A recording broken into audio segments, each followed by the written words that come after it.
Roosevelt's New Deal. It was funding made available through the Public Works Administration in the 1930s that made the National Mall literal living proof of the power of the New Deal and investment from the federal government to transform and green our country.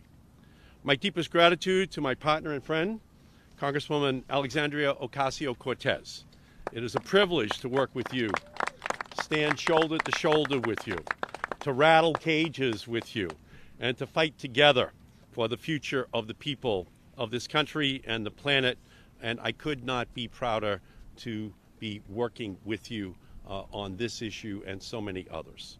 And to my colleagues, Senator Alex Padilla from California, Congressman Jared Huffman of California, Congresswoman Cori Bush of Missouri, we thank you for your leadership and coming here today to speak. I also want to recognize our allies speaking today. Ellen Shawless of Sunrise Movement, Carrie Fulton of Climate Justice Alliance, and Judith Howe of 32BJ SEIU. Your organizations are an inspiration and the heart of this movement. That's right. For the past 2 years, it has been proven that the Green New Deal isn't just a resolution, it is a revolution. Since then, every day, revolutionaries have taken to the streets and the ballot box to make jobs, justice, and climate action central to our political system. There is now a diverse, organized army of activists, leaders, and communities demanding the most ambitious action possible on climate. It is an intergenerational compact to save the planet, spearheaded by our young people who are going to face the most dire impacts of the climate crisis if we do nothing to stop it. For them, this is life and death. Because of this movement, we welcomed a new group of congressional colleagues who ran and won on the Green New Deal. Cori Bush, Jamal Bowman, Mondaire Jones. Just look at my race in Massachusetts. I ran and won on the Green New Deal. I am proud to have organized my campaign around the power of the Green New Deal.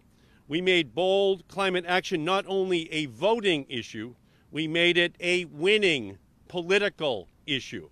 And now all of these leaders are working to pass bold, visionary legislation.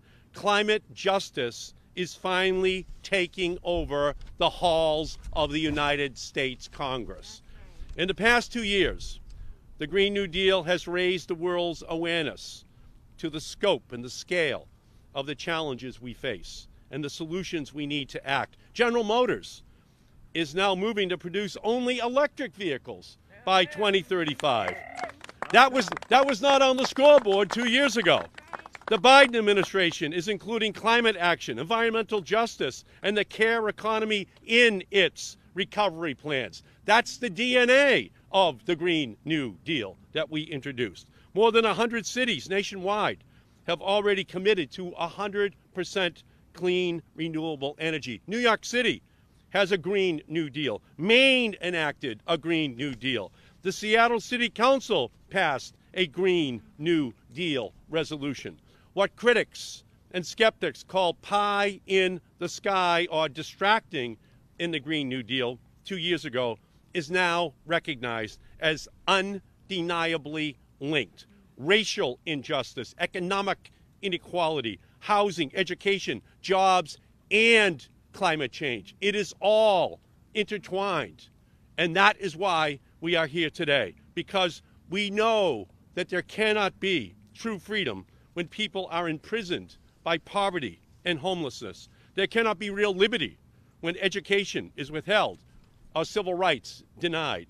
There cannot be public health when air sickens and water poisons. The Green New Deal proudly centered these interrelated, undeniable truths.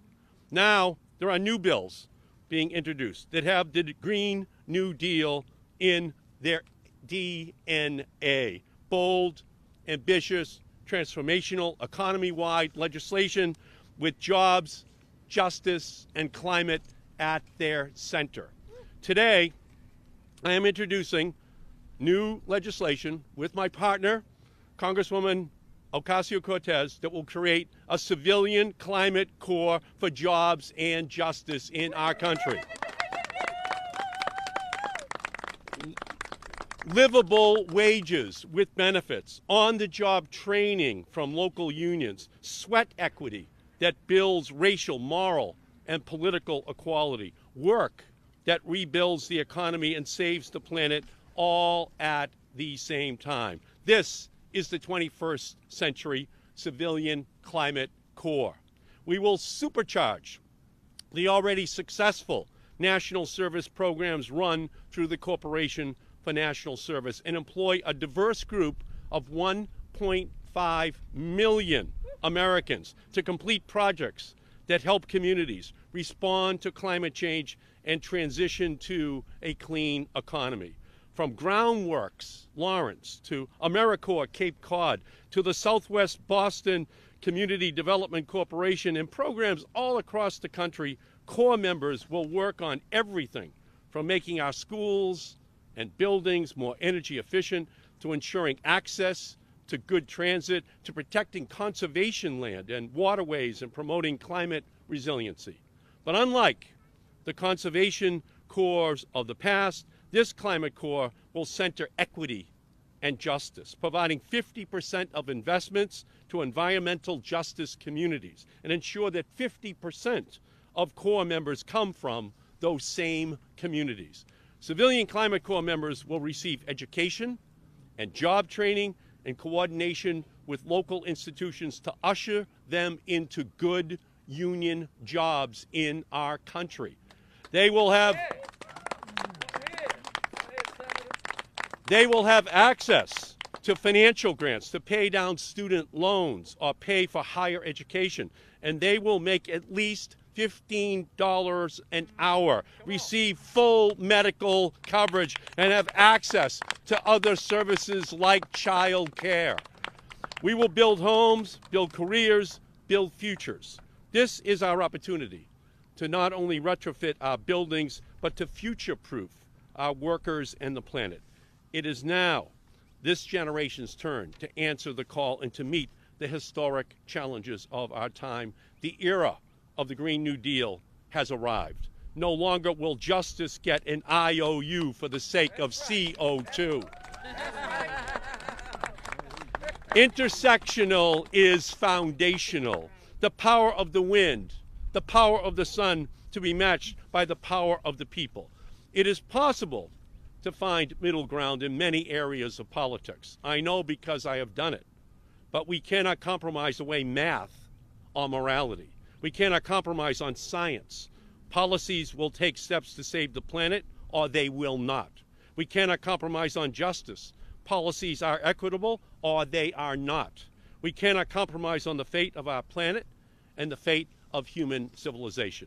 We must do what it takes to create the jobs, to render the justice, to ensure the livable future that the Green New Deal calls for. We have the technology to do it. We have the economic imperative to do it. We have the moral obligation to do it. And we need the political will to do it. And we will do it this year. We have our charge. And now, I would like to introduce the great leader from the state of New York, my partner, Congresswoman Alexandria Ocasio-Cortez.